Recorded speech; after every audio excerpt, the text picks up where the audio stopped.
Asisto a la celebración de la primera cumbre mundial sobre ayuda humanitaria que se celebra en Estambul. Aquí se reúnen jefes de Estado, jefes de gobierno, organizaciones internacionales, organizaciones no gubernamentales, distintos tipos de activistas preocupados por lo que sucede en el mundo.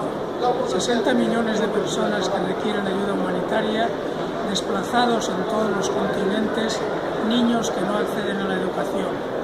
Lo más importante no va a ser esta cumbre, sino que esta cumbre sea un punto de partida para tomar decisiones que resuelvan las necesidades de las personas que están en esta situación de necesidad de ayuda humanitaria.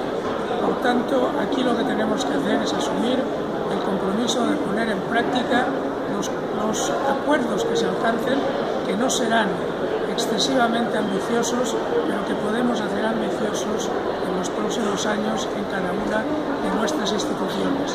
Como miembro del Parlamento Europeo intentaré trabajar para